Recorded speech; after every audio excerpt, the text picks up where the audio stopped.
Des ministères.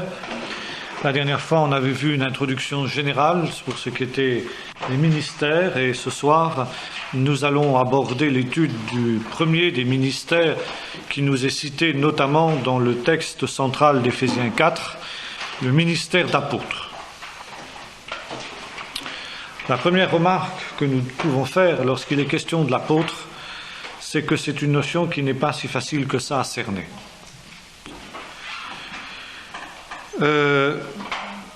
Il est clair que le mot apôtre, qui est une traduction du grec apostolos, est la traduction, n'est-ce pas, du mot hébreu shaliach, ce qui signifie littéralement un envoyé. Ça peut être un sens tout à fait laïque. C'est ainsi, par exemple, que c'est un mot qu'on emploie encore en hébreu moderne pour désigner un délégué. Par exemple, c'est un mot qu'on emploie beaucoup en relation avec les services d'immigration d'Israël, l'Israël moderne, qui envoient dans les différentes diasporas des shlichim pour stimuler l'intérêt des Juifs à l'immigration en Israël. Donc ici, on emploie le mot des apôtres. L'agence juive envoie des apôtres. Il y a des apôtres de l'agence juive en France, il y en a en Amérique, il y en a en Angleterre, il y en a dans tous les pays où il y a des Juifs. Bon, bien évident que ce sens-là est un sens tout à fait laïque. Bien. Non moins évident que dans la Bible, ça a un tout autre sens. Le shaliach, l'apostolos, c'est l'envoyé de Dieu. Ou plus exactement, l'envoyé du Messie, comme nous l'avons vu. On remarque que Jésus lui-même est qualifié d'apôtre dans l'Épître aux Hébreux. Considérez, frères, nous dit l'auteur de l'Épître aux Hébreux, le grand apôtre de notre salut. Ce qui est logique, dans la mesure où Jésus a été envoyé par le Père. Et vous savez comment le soir de Pâques, lorsque il se présente dans la chambre haute au milieu des apôtres,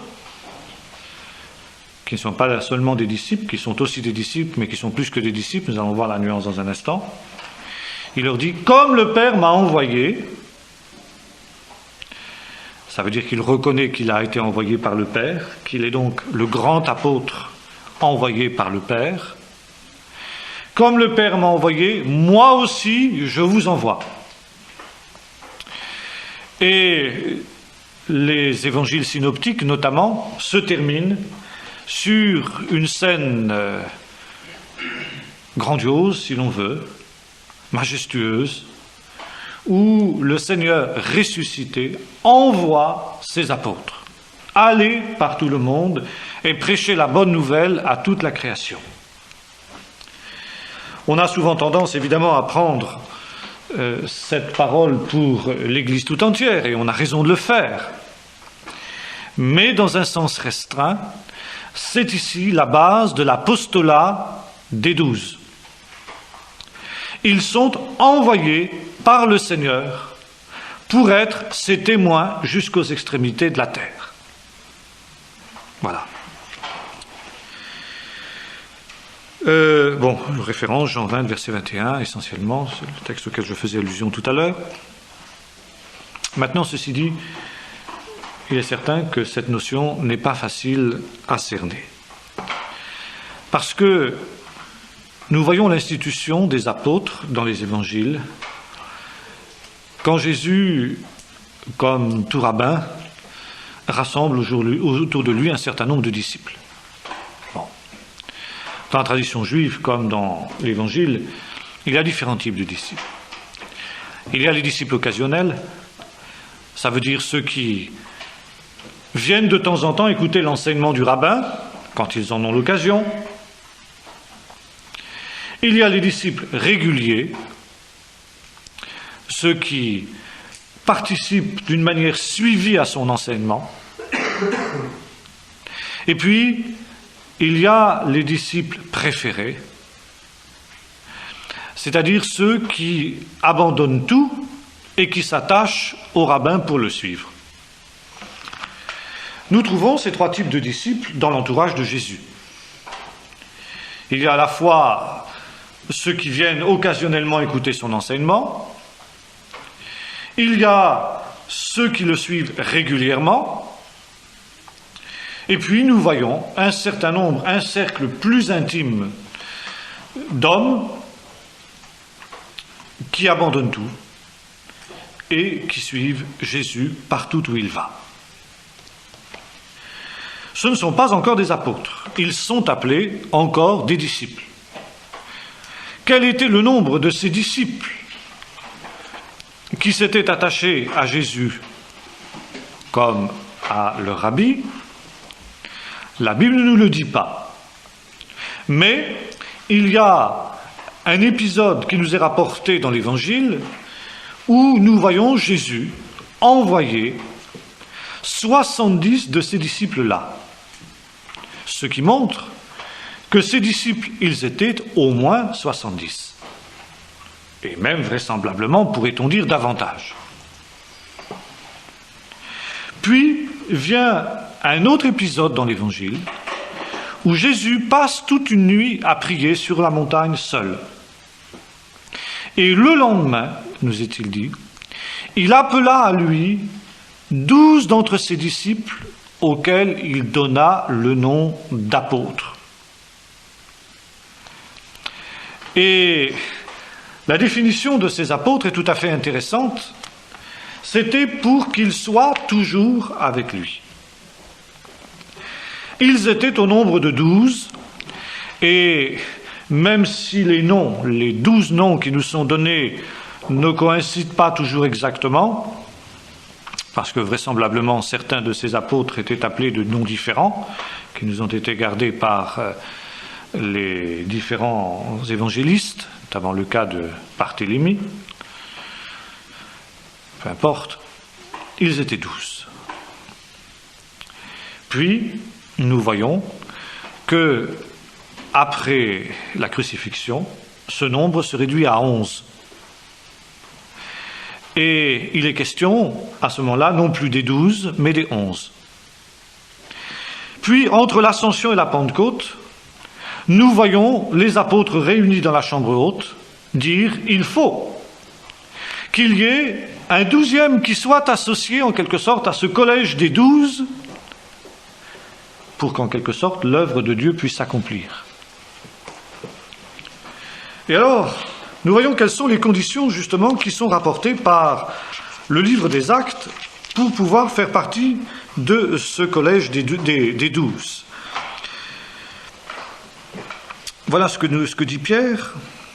Il faut donc que parmi ceux qui nous ont accompagnés tout le temps que le Seigneur Jésus a vécu avec nous, depuis le baptême de Jean jusqu'au jour où il a été enlevé du milieu de nous, il y en ait un qui nous soit associé comme témoin de la résurrection. Donc, ici, nous voyons les conditions. Il fallait que ces gens-là aient été associés au ministère de Jésus depuis le commencement, et qui plus est, qu'il ait été témoin des événements essentiels, cruciaux du message qui allait être prêché dans le monde entier, et dont les apôtres avaient à être témoins, comme Jésus le leur avait demandé, la mort et la résurrection de Jésus. Il est clair que les 12 ne sont pas seuls dans ce cas. Car, après avoir délibéré, nous est-il dit, on présente 2 personnages, un appelé Barsabas et l'autre Matthias. Puis, après avoir prié, les apôtres jettent le sort entre les 2 qui sont ainsi pressentis, et le sort tombe sur Matthias, qui dès lors, nous dit le livre des Actes, est associé aux 11 apôtres qui redeviennent dès lors les 12. Voilà. Maintenant, comment interpréter ces différentes données bibliques? Tout d'abord, nous constatons qu'il était indispensable qu'ils soient 12. Pourquoi? Associés pour être témoins de la résurrection, certes, mais pourquoi 12, pourquoi pas 13, pourquoi pas 11? bien il est clair qu'il y a une relation qui est faite ici avec les 12 tribus d'Israël. Et cette relation est d'autant plus claire que Jésus lui-même l'a fait. Il y a un épisode où les apôtres demandent à Jésus, par la bouche de Pierre, c'est Pierre qui dit cela, « Nous avons tout quitté pour te suivre ». C'est quand Jésus, vous savez, rappelle les conditions pour le suivre. Si quelqu'un veut être mon disciple, il doit abandonner, il doit haïr son père, sa mère, sa femme, ses enfants et me suivre. Alors Pierre dit, eh bien, nous avons tout quitté pour te suivre. Que nous arrivera-t-il au dernier jour? Eh bien, je vous le dis en vérité, dit Jésus. Au jour où le Fils de l'homme viendra, vous serez assis sur 12 trônes pour juger les 12 tribus d'Israël. Par conséquent, il est clair que ces 12 apôtres ont une fonction spéciale, un ministère spécial en relation avec Israël. Avec l'Église, certes, mais également avec Israël. C'étaient des gens qui s'étaient attachés volontairement au Seigneur depuis le début. Ils avaient tout quitté pour le suivre. Et le fait qu'il y ait un collège de 12 apôtres, et pas un de plus, ni un de moins, montre le caractère exceptionnel de leur ministère et de leur appel. Et là, précisément, se pose une question essentielle, qui est une pierre de touche de, si vous voulez, l'interprétation catholique et celle de la Bible. Ces 12-là, ont-ils un ministère qui est transmissible ou pas? Ont-ils des successeurs? Car selon la doctrine catholique, vous le savez, les évêques sont les successeurs des apôtres. Le fait qu'ils soient 12 montre bien que les apôtres n'ont pas de successeurs. Car alors, au dernier jour, il y aurait plus que 12 trônes pour juger les 12 tribus d'Israël. Autre détail intéressant que nous trouvons cette fois-ci dans le livre de l'Apocalypse, dans la Nouvelle Jérusalem, il y a les 12 portes de la ville, et qui sont des perles. Et sous les portes, il y a des fondements. Les fondements sont des pierres précieuses. Et sur ces pierres sont écrites les noms des 12 apôtres, lesquels sont associés avec les 12 patriarches, les 12 fils de Jacob, qui sont les ancêtres des 12 tribus d'Israël. À nouveau, la relation est faite entre ces 12 apôtres et les 12 tribus d'Israël. Le fait que ce soit leur nom, et seulement leur nom, qui soit inscrit sur les pierres précieuses qui forment les fondements des portes de la Nouvelle Jérusalem, montre aussi que leur sacerdoce, qu'est-ce que j'allais dire, j'emploie le terme catholique, leur ministère n'est pas transmissible.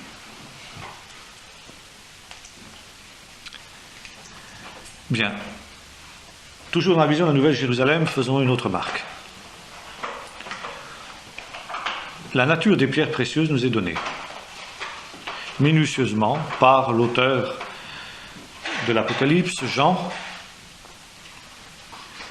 et on constate une autre chose curieuse, c'est que ces pierres précieuses, chrysolite, topaz, émeraude, chalcédoine, que sais-je encore, correspondent exactement aux 12 pierres qui se trouvaient sur le pectoral du grand prêtre quand il était revêtu de tous ses habits sacerdotaux et qu'il entrait dans le lieu très saint pour faire l'expiation. Il était revêtu d'un éphod, c'est-à-dire d'une tunique, et puis sur sa poitrine, il portait le pectoral du jugement, c'est-à-dire une espèce de plaque qui était attachée par des lanières derrière le dos, et il y avait plusieurs rangées de pierres précieuses sur ce pectoral, sur lesquelles était inscrite le nom des 12 tribus d'Israël, donc des 12 patriarches. Et ces pierres, ce pectoral portait un nom, le pectoral du jugement. Pourquoi du jugement? Parce qu'outre les pierres précieuses, il portait les sorts sacrés, l'Urim et le Tumim, par lesquels Dieu faisait connaître ses oracles, ses décisions, c'est-à-dire ses jugements.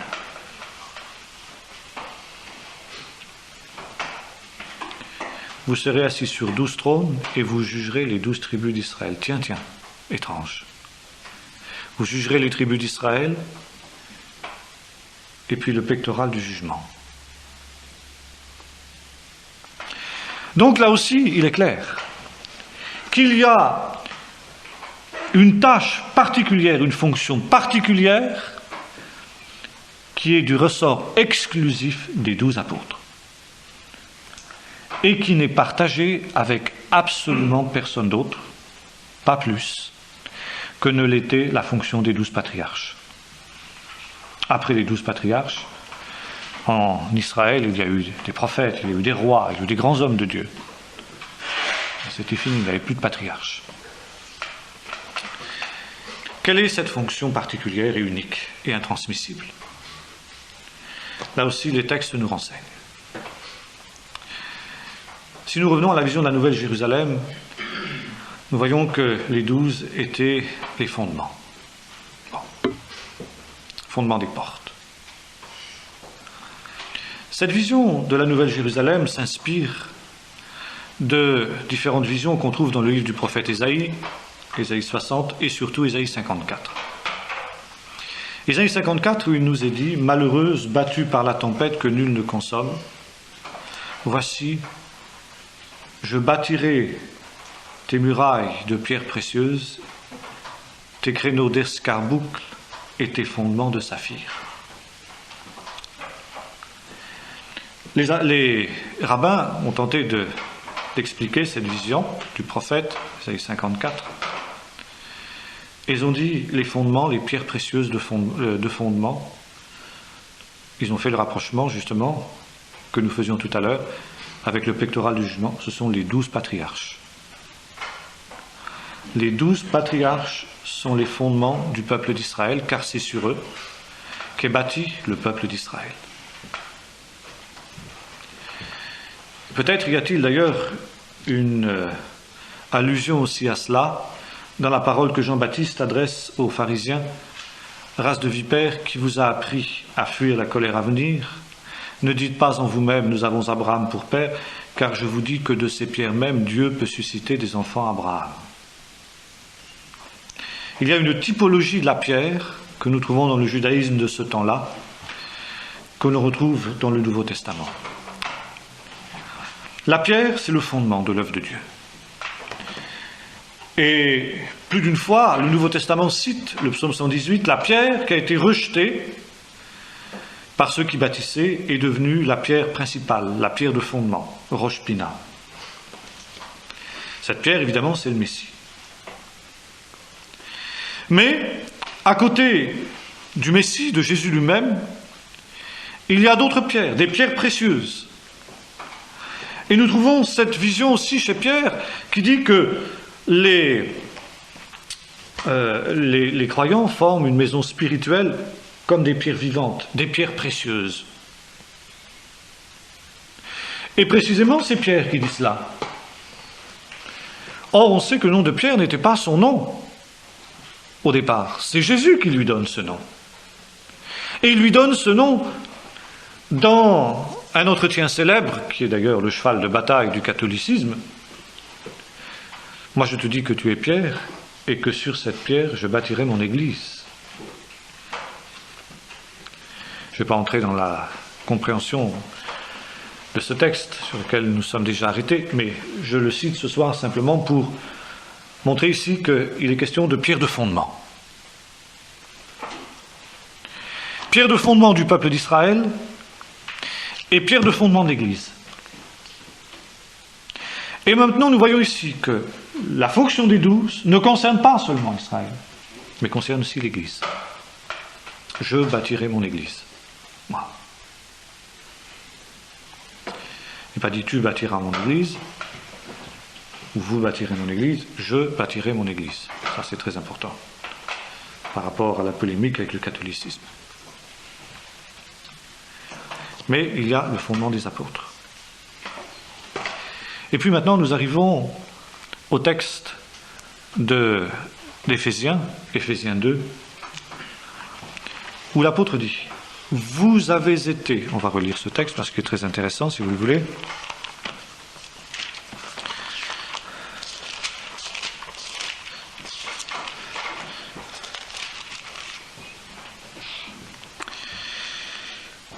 Ainsi, vous n'êtes plus des étrangers ni des gens du dehors, mais vous êtes des concitoyens des saints, des gens de la maison de Dieu.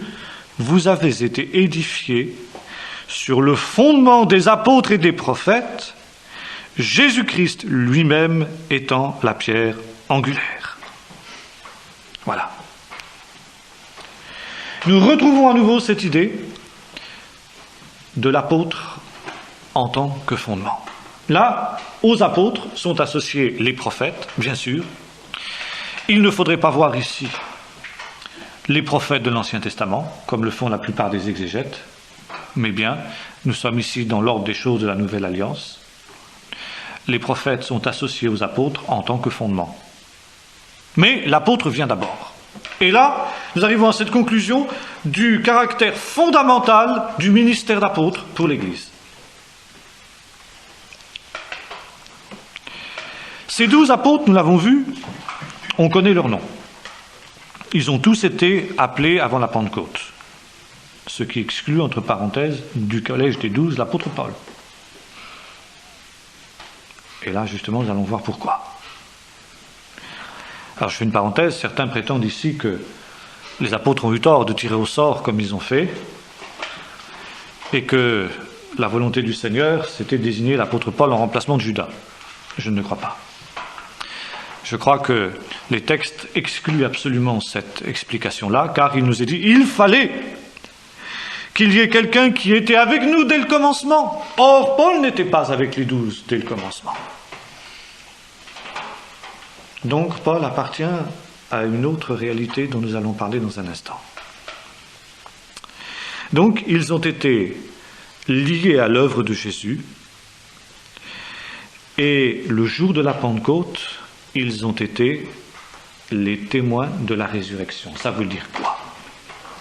Ça veut dire qu'ils étaient les garants devant le peuple de la réalité des événements dont ils rendaient témoignage.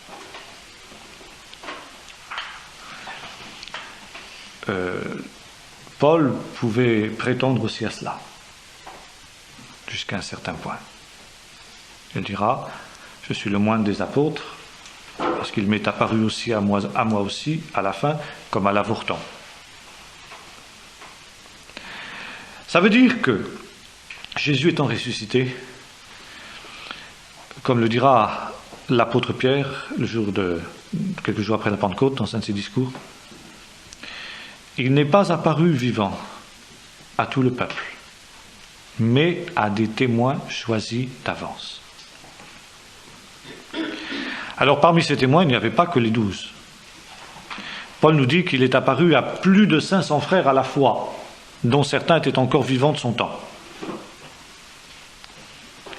Mais le peuple d'Israël, devant lequel les 12 se présentent le jour de la Pentecôte en disant « Ce Jésus qui a été crucifié, Dieu l'a ressuscité d'entre les morts ». Le peuple d'Israël était en droit de demander aux apôtres « Quelle preuve en avez-vous » Or, précisément, c'était ceci, nous en sommes témoins. Et la vocation des 12, c'était d'être devant le peuple d'Israël les témoins de la résurrection de Jésus. Les garants qui authentifiaient, par conséquent, la résurrection de Jésus, mais partant aussi tout l'évangile. Car quel est le fondement de la foi chrétienne? Paul le rappelle dans 1 Corinthiens 15, Christ est ressuscité selon les Écritures. Voilà. Ça, c'est le résumé de l'Évangile. C'est le fondement de l'Évangile. Et Paul dira, personne ne peut poser un autre fondement que celui qui a été posé, à savoir Jésus-Christ. Et parlant plus tard de son apostolat, il dira, moi, j'ai posé le fondement comme un sage architecte. Maintenant, que chacun construit sur ce fondement. Et il sera responsable. Chacun sera responsable de la manière dont il construit sur ce fondement. Mais moi, en tant qu'apôtre, j'ai posé le fondement. Et ce fondement, c'est ça, Christ est ressuscité. Il rend témoignage de la résurrection de Jésus. Or, ce témoignage des 12 est important, car il est le témoignage de la résurrection de Jésus pour les hommes de tous les lieux et de tous les temps. Pas seulement devant le peuple d'Israël, mais pour les hommes de tous les lieux et de tous les temps. Car somme toute, ni vous ni moi n'avons vu Jésus ressuscité. Or, nous sommes aussi appelés à être les témoins de la résurrection de Jésus. Qu'est-ce qui nous prouve que Jésus est ressuscité? Le témoignage des 12. Et ces 12 n'étaient pas n'importe qui. C'étaient des hommes dignes de confiance que Jésus avait choisis pour cela, pour qu'ils soient justement les garants de sa résurrection aux yeux de tous. Alors il pose le fondement. Mais non seulement il pose le fondement dans ce domaine-là, mais en même temps, ils seront associés à l'œuvre céleste du Seigneur au dernier jour, ainsi que nous l'avons vu. Et plus particulièrement en relation avec le peuple d'Israël. Vous serez sur 12 trônes assis pour juger les 12 tribus d'Israël. Et avant d'être les témoins de la résurrection devant les nations, les apôtres avaient à être les témoins de la résurrection devant le peuple d'Israël. Car cette bonne nouvelle avait été envoyée d'abord à eux. Et ils jugeront précisément les 12 tribus d'Israël en fonction de cette bonne nouvelle qui leur a été annoncée. Et en même temps, on peut étendre un petit peu leur vocation, si j'ose dire. C'est que non seulement ils sont les garants de la vérité de cet évangile, et de tout ce qui touche à l'évangile.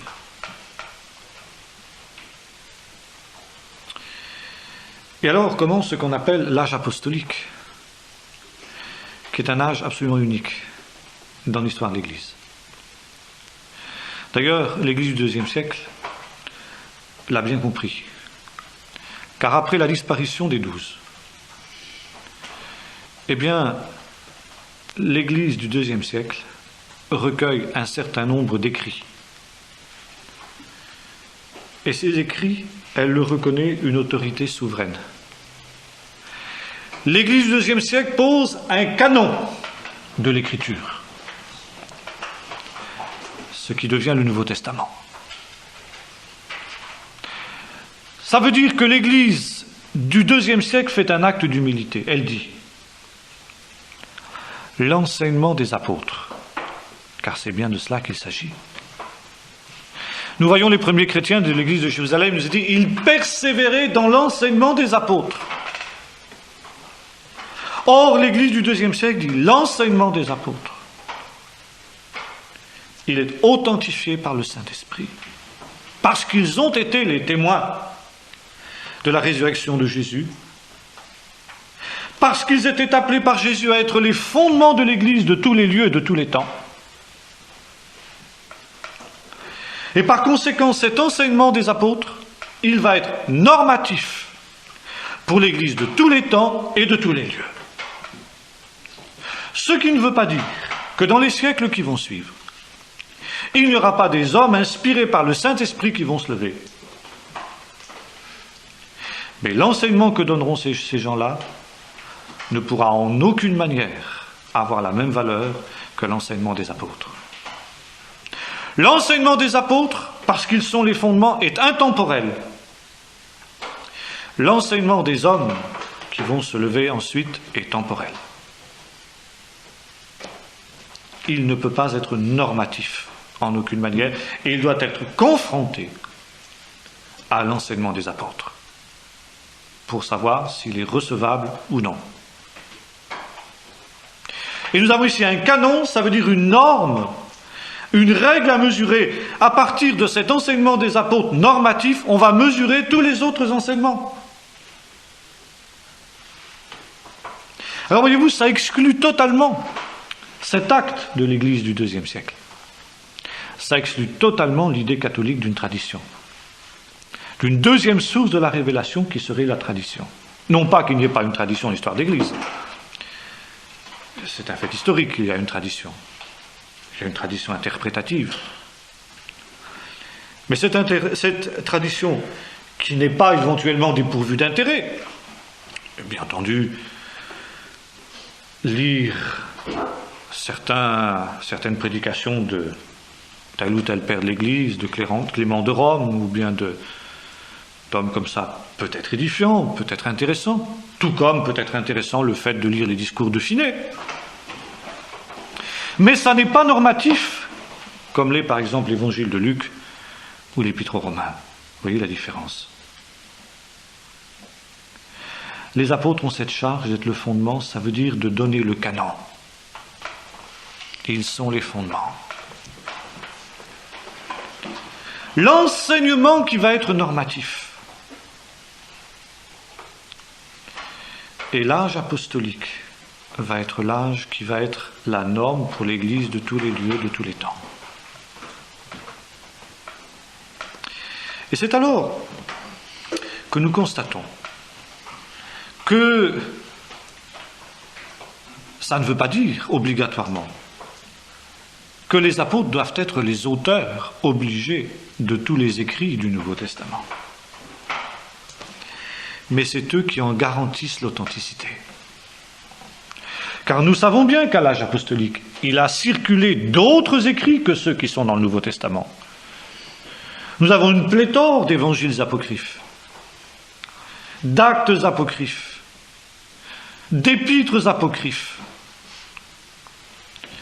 Mais elles n'ont pas été conservées dans le canon par l'Église du IIe siècle. Pourquoi ? Parce qu'elles n'avaient pas la confirmation, l'authenticité des apôtres. Nous savons par exemple que derrière les 4 évangiles, il y a l'autorité des apôtres. Si l'on en croit certains pères de l'Église, Marc était le disciple de Pierre, et son évangile est en fait l'évangile de Pierre, que Pierre lui aurait dicté. Luc était un compagnon de Paul, et il y a là, en quelque sorte, toute la vision paulinienne qui apparaît dans l'évangile de Luc. Sans compter que Luc dit qu'il a lui-même été aux sources les plus exactes dans le début de son évangile. Bon, Jean, c'était un des 12. Matthieu, Matthieu nous a dit que il a recueilli les paroles de Jésus, nous dit le père de l'Église, Papias. Il a recueilli les paroles de Jésus. Bon, Luc a écrit les actes, et puis les épîtres, évidemment, étaient aussi recueillis de ses apôtres directement. Donc ici, il y a un fondement qui est posé. Vous avez été édifiés sur le fondement des apôtres et des prophètes. Et c'est pourquoi, quoi qu'on en dise, les canons des conciles œcuméniques du IVe siècle et du Ve siècle ne sont pas une autre manière de traduire l'Évangile dans un autre temps. Le bème n'est pas une manière de traduire l'Évangile dans notre temps. Il n'y a qu'une seule manière de traduire l'Évangile véritablement, c'est celui qui a été donné aux apôtres et aux prophètes de Christ, authentifié justement par ceux qui ont été les témoins de ces choses et qui ont amené à écarter tout ce qui était apocryphe. C'est pourquoi nous n'avons rien à ajouter et nous n'avons rien à retrancher. Et vous savez que c'est ainsi que se termine le Nouveau Testament. Malheur à celui qui ajoute ou malheur à celui qui retranche. Le fondement des apôtres et des prophètes. Maintenant, nous avons vu les apôtres, les 12 ici, sont à la charnière de 2 réalités, Israël et l'Église.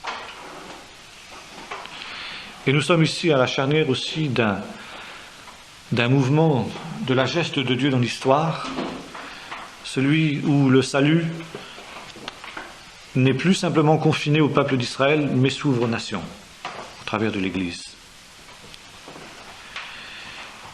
Et vous savez comment, précisément, les 12 sont eux qui vont inaugurer cette ouverture de la bonne nouvelle aux nations. Pierre notamment, le Seigneur le lui avait annoncé. Il aura les clés qui ouvriront. Bon, ces clés, ça ne veut pas dire qu'elles continuent à ouvrir aujourd'hui, mais de fait, Pierre a ouvert cette dispensation de la grâce aux païens. C'est lui qui est allé dans la maison de Corneille, poussé par le Saint-Esprit, pour amener les premiers païens à se tourner vers le Seigneur en tant que païens. Et d'autres rentrent dans ce champ qu'il ouvre, notamment l'apôtre Paul. Mais c'est Pierre qui inaugure, c'est Pierre qui ouvre. Il est la charnière. Ils sont la charnière, les 12, de cette ouverture de la grâce de Dieu aux nations. Donc, entre Israël et l'Église, il y a les 12. Voyez-vous ? Et c'est pourquoi nous pouvons dire que les 12 ont une place particulière. En ce sens, on peut les appeler les apôtres de l'agneau. Les apôtres de l'agneau. Ou encore, si vous le voulez, jusqu'à un certain point, les apôtres d'Israël.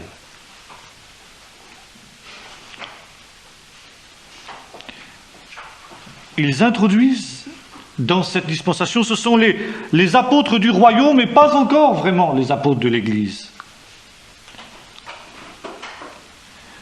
Et on verra qu'un homme comme Pierre, par exemple, la difficulté qu'il a d'entrer en contact avec ces païens. Plus tard, il écrira, des années après, qu'il y a dans les épîtres de Paul des choses difficiles à comprendre. Difficiles à comprendre pour qui ? Pour ceux qui les lisent, dit-il, et qui en tordent le sens, mais pour lui aussi, Pierre. Pierre n'a pas toute la révélation qu'a Paul quant à cette ouverture aux païens. Pourquoi ? Parce qu'il n'en a pas besoin, ce n'est pas son ministère. Mais il a confiance, il sait que c'est de Dieu. Alors, voyez-vous, nous sommes ici à la charnière de ce qu'on pourrait appeler 2 dispensations. Apôtre de l'agneau, apôtre du royaume. Et puis nous voyons ensuite dans le reste du Nouveau Testament une deuxième catégorie d'apôtres. Car quand nous lisons le Nouveau Testament, notamment les Actes et surtout les Épîtres, nous nous rendons compte qu'il y a des apôtres en dehors des 12. Et ça aussi, c'est une chose qu'il faut affirmer. Contre précisément les affirmations catholiques, pour lesquelles on est bien d'accord que les 12 ont une fonction unique, mais qu'ils ont des successeurs en la personne des évêques, lesquels successeurs sont investis du même pouvoir et de la même autorité. Ça veut dire qu'ils ont le pouvoir de lier et de délier. Or, qu'est-ce que c'est justement ce pouvoir de lier et de délier dont Jésus investit Pierre, et pas seulement Pierre, mais dans un autre texte, les autres apôtres. C'est-à-dire autoriser et interdire dans le langage hébraïque. Ça veut dire de légiférer.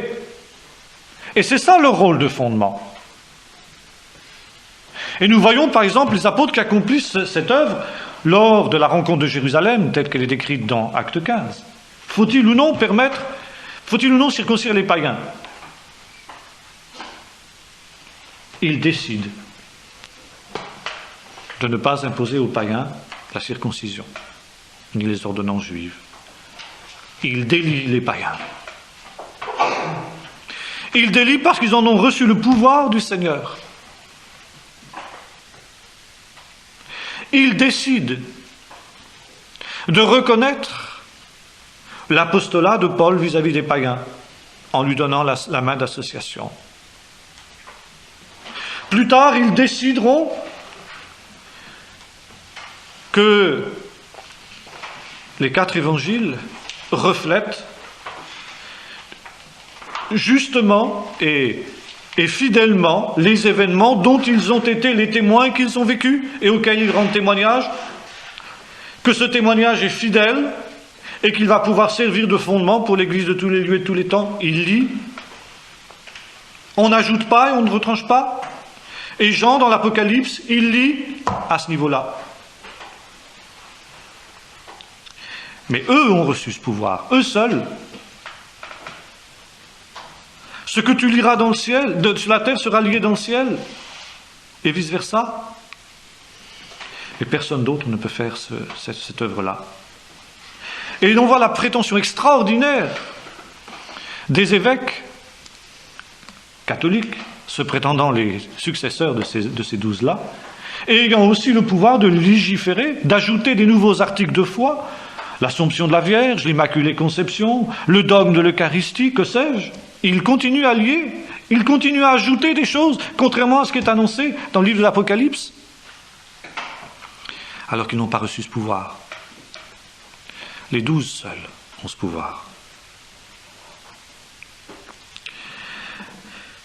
Et à côté de ça, l'Église catholique passe à côté d'un autre point, à savoir qu'à côté des 12, il y avait d'autres apôtres.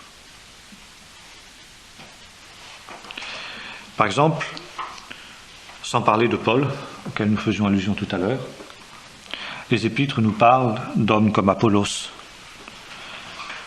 d'autres qui étaient moins connus, enfin qui le sont moins de nous toujours, Andronicus et Junias, sont qualifiés d'apôtres, tout comme Apollos.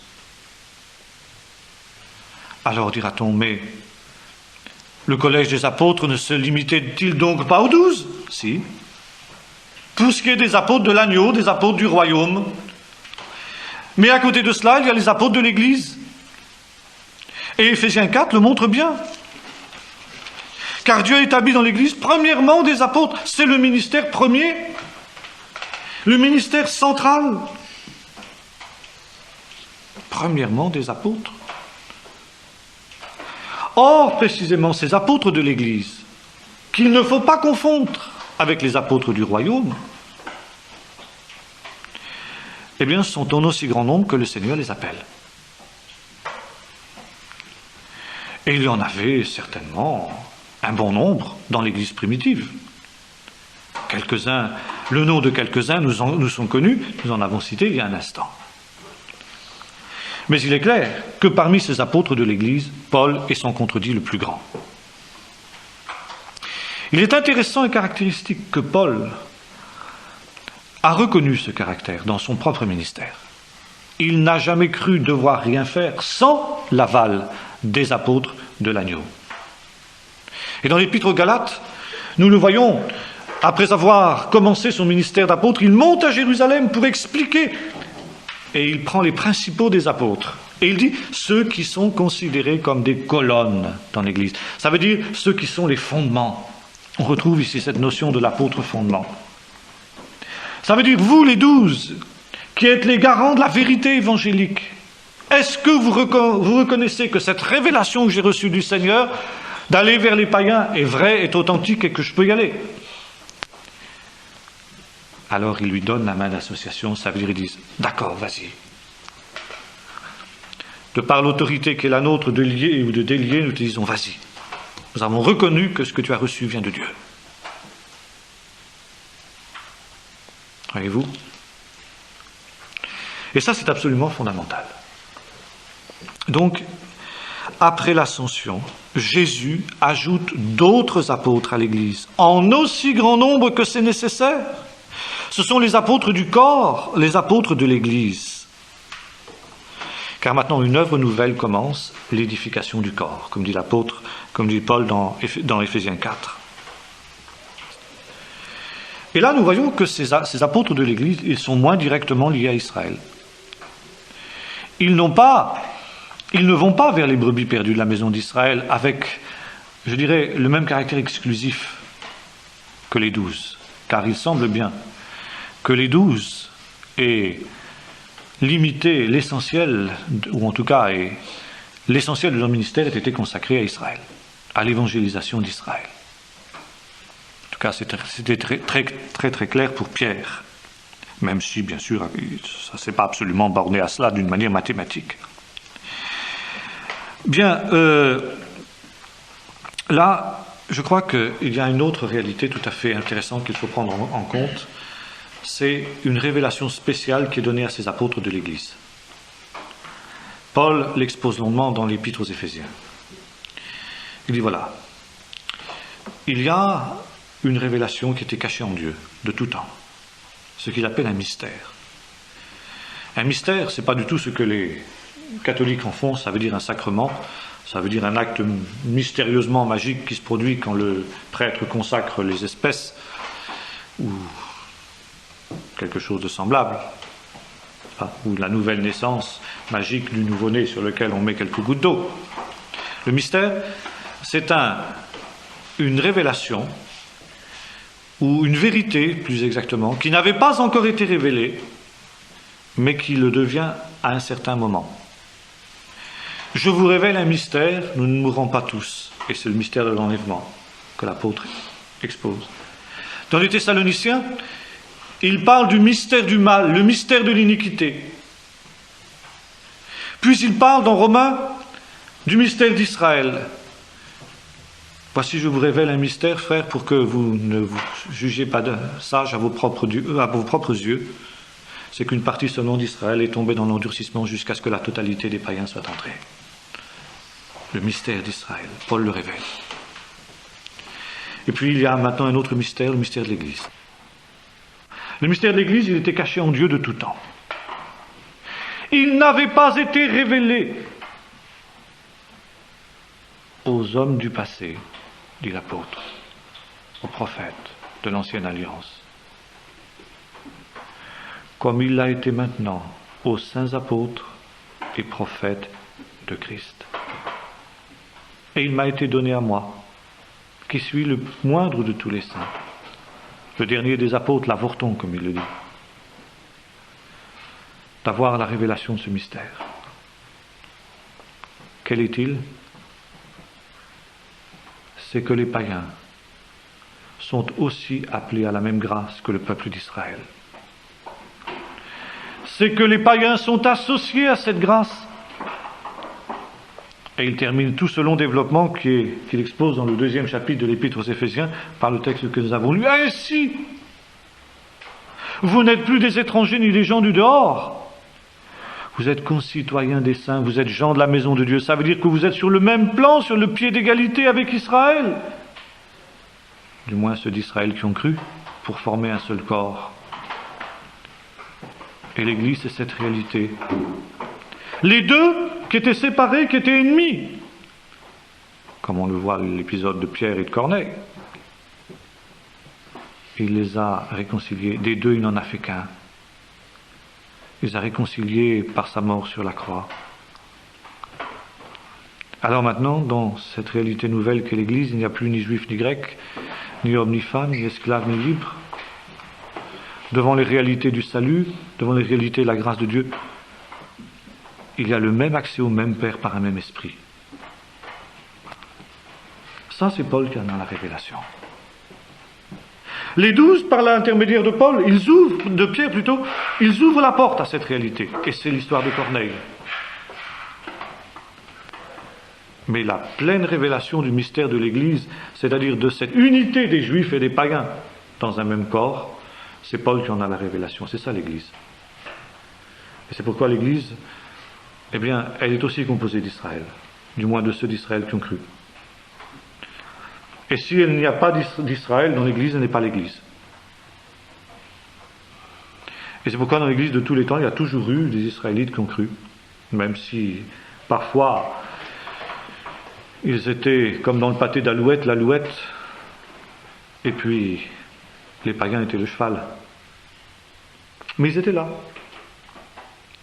Il fallait qu'il y ait toujours cette réalité-là. Et c'est pourquoi maintenant il y a un nouveau type d'apôtres. Les apôtres de cette réalité-là, de cette réalité nouvelle, les apôtres de ce corps, qui vont contribuer à l'édification du corps. Ils ont la révélation de ce mystère. Alors quel est leur rôle? Quel est leur rang à ces apôtres? Qui sont le ministère clé, le ministère si important? Finalement, poser cette question revient à en poser une autre. Y a-t-il des apôtres aujourd'hui? Eh bien, la plupart des églises répondraient non, y compris l'Église catholique. L'Église catholique répondrait il y a des successeurs, des apôtres, les évêques, et puis les églises de tradition protestante diraient non, il n'y a plus du tout d'apôtres. Mais la Bible dit autrement. La Bible nous montre qu'il y a des apôtres. Alors évidemment, ça ne veut pas dire que il y a ce titre sur leur carte de visite. Mais peu importe. Qu'il y soit ou qu'il n'y soit pas, ça ne veut pas dire que la réalité de l'apostolat n'existe pas. Car l'apostolat, nous l'avons vu, c'est le fondement de l'Église. Paul résume son ministère: j'ai posé le fondement comme un sage architecte. Et nous voyons précisément quel est le ministère d'apôtre. C'est le ministère de fondateur d'abord.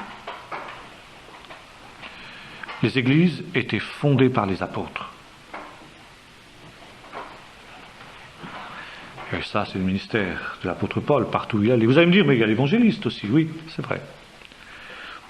L'évangéliste, il évangélise, et à partir du moment où il y a des hommes et des femmes qui croient en l'évangile, il y a une église. Mais le ministère de l'évangéliste se borne à cela. Il a prêché l'évangile, il a constitué un groupe de gens qui croient en Jésus, il s'en va. C'est ce qui se passe à Philippe. À Samarie, quand Philippe a prêché l'évangile, il y a des gens qui ont cru, ils ont baptisé, mais c'est fini, il ne peut pas aller plus loin. Par contre, qu'est-ce qui se passe? Les apôtres qui sont à Jérusalem ont entendu que la Samarie a reçu l'évangile. Alors ils délèguent deux d'entre eux, Pierre et Jean. Ils vont structurer l'Église. La fonction des apôtres est non seulement d'évangéliser, ce qu'ils font aussi, comme nous le voyons dans le ministère de l'apôtre Paul, mais c'est surtout de structurer l'Église. Nous voyons comment se comporte l'apôtre Paul. Il prêche l'évangile d'abord, bon, il rassemble des gens qui croient en Jésus, et puis après, eh bien, d'abord il les enseigne, il leur donne les fondements de l'enseignement. Et par exemple, nous voyons enseigner dans l'école de Tyrannus pendant environ 3 ans. C'est-à-dire, il donne l'essentiel de l'enseignement.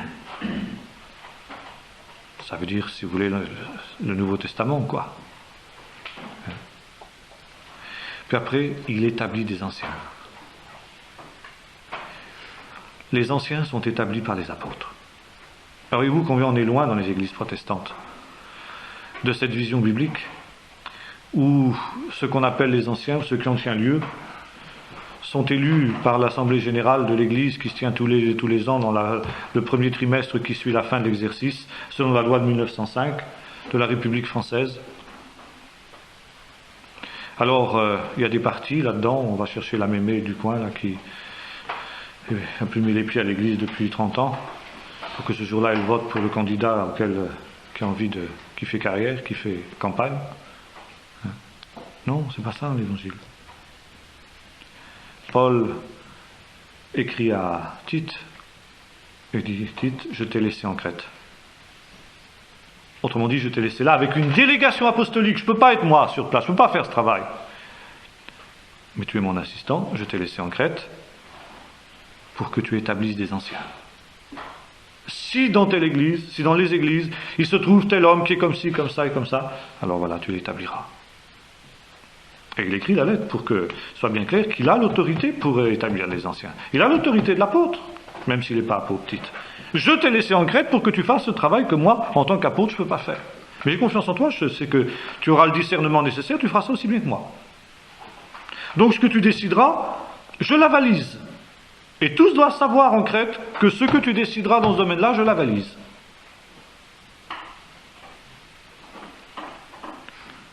Voyez-vous, les apôtres sont ceux qui structurent. Ils structurent l'église locale. Et non seulement ils structurent l'église locale, mais ils structurent aussi l'église universelle. Les apôtres sont le lien entre les communautés locales. Car Paul ne se contente pas de créer des églises, de les structurer, mais nous le voyons qui revient, il les visite. Il donne des nouvelles les uns des autres, il leur écrit. Il écrit à l'église de Colosse, dès que vous aurez fini de lire cette lettre chez vous, vous l'apporterez à l'église voisine de Laodicée pour qu'elle leur soit lue, puis vous prendrez aussi la lettre que j'ai envoyée à cette église de Laodicée, vous la lirez chez vous. Il y a un lien qui s'établit entre les églises locales. Puis Paul dit voilà, il faut maintenant que les églises qui sont en quelque sorte issues de mon travail, de mon apostolat, de ma communion, soient en rapport avec l'Église universelle.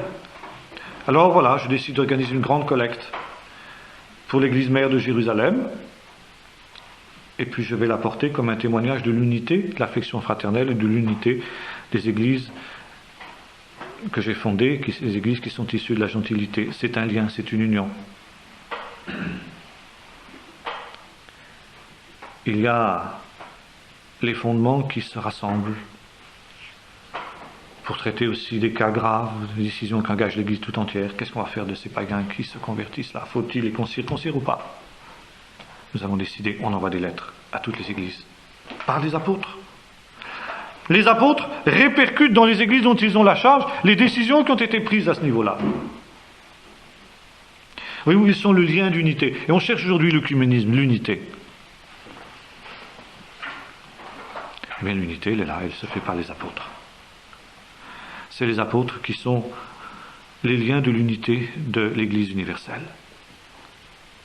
Et c'est pour ça qu'on patine dans l'œcuménisme aussi longtemps qu'on n'aura pas retrouvé la vision des ministères. Et il avait raison le père Régimbal, il y a une vingtaine d'années de cela, quand il disait qu'il faut absolument retrouver la vision des ministères dans l'Église. Mais on ne lui a pas laissé le temps de le faire. Ça, c'est autre chose. Alors, voyez-vous, nous avons véritablement ici un ministère absolument essentiel. C'est pourquoi, justement, il y a cette attaque, cette remise en question permanente du ministère d'apôtre. L'apôtre est l'homme qui a la vision. C'est un homme de vision. Pas obligatoirement qu'il voit des choses, mais il a la vision de l'œuvre, il sait ce qu'il va faire, il sait où il doit aller. Dieu le lui a montré. Et nous voyons la vision qu'avait Paul. Il le dit, en lisant ces quelques mots que je vous écris aux Éphésiens, il leur dit, vous vous rendez compte de la révélation qui m'a été donnée, de la vision qui m'a été donnée. J'ai la vision de l'Église. Je sais ce qu'elle doit être, je sais comment elle doit être, et je sais comment elle ne doit pas être. Par conséquent, il est véritablement le garant de l'Église. Et c'est pourquoi il a l'autorité pour parler. Et Paul écrit, il dit non, ça ne va plus, là, attention, là, vous sortez du plan de Dieu, là. À vous les Corinthiens, quand vous faites ceci, quand vous faites cela, quand vous laissez ici cet incestueux prendre la Sainte Seine, etc., ça ne va pas. Vous allez me faire le plaisir de mettre ça en ordre le plus rapidement possible. Et là, moi, Paul, je vous parle avec l'autorité apostolique qui est la mienne. Et il attend de ces gens-là l'obéissance. Non pas au sens catholique du terme, mais au nom de l'autorité que le Seigneur m'a donnée, voici ce que j'ordonne, dit l'apôtre, que cet homme soit livré à Satan. Je l'ordonne. C'est fort. Au nom de l'autorité que le Seigneur m'a donnée. L'autorité apostolique qui est la mienne. Autrement dit, bon, il y a une autre chose importante aussi, c'est que l'apôtre n'est pas seul.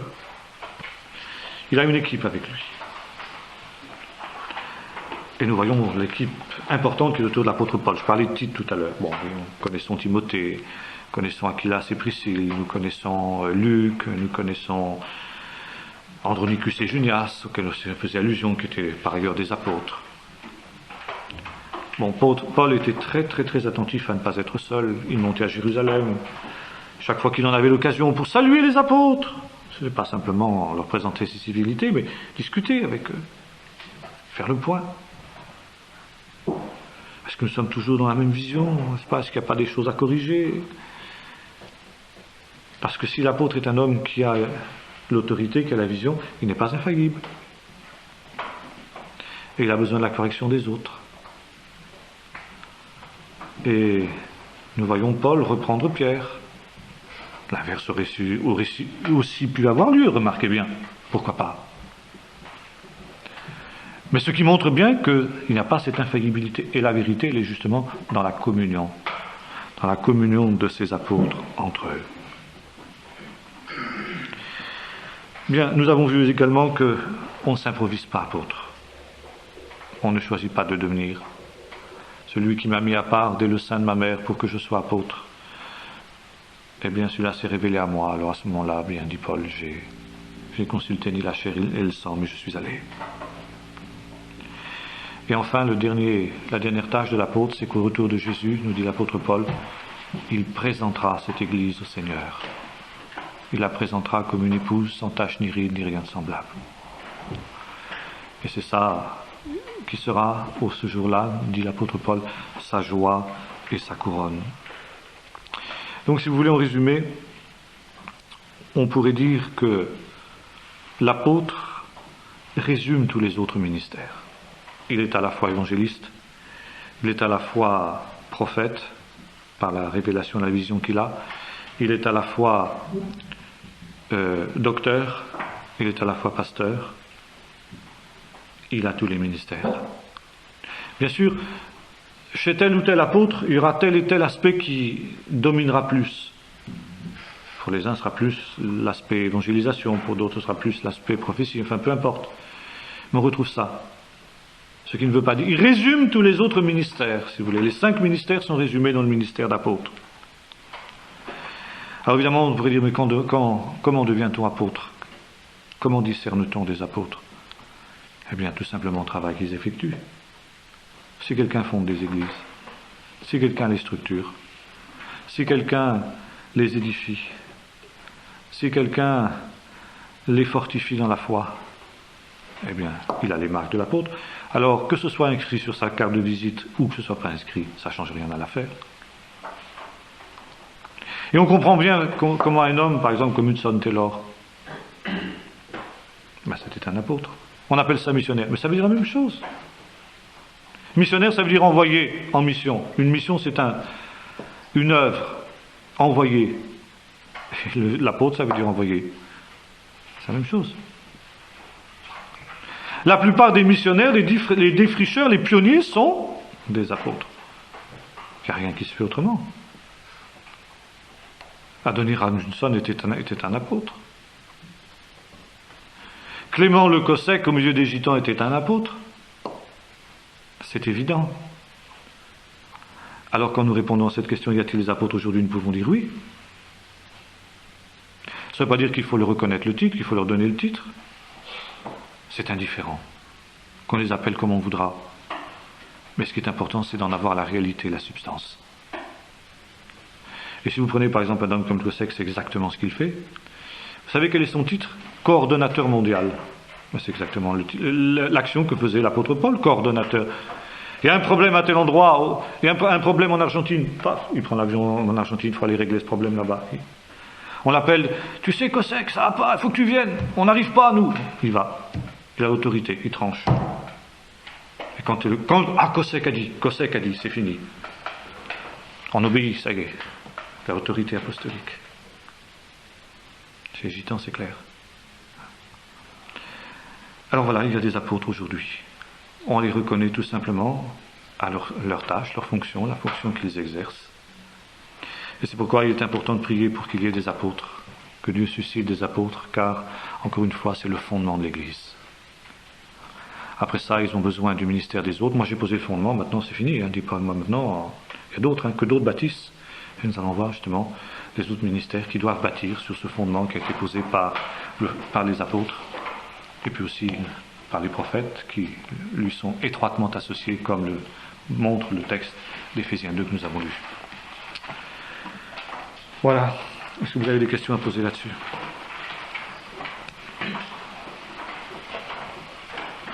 Alors voyez-vous, il y a les apôtres de l'Église universelle, les 12 en quelque sorte, et puis les apôtres, c'est-à-dire pas l'Église universelle, de tous les temps, de tous les lieux, puis il y a les apôtres qui sont plus dans le temps, quoi. Les apôtres de l'Église, les apôtres actuels, quoi.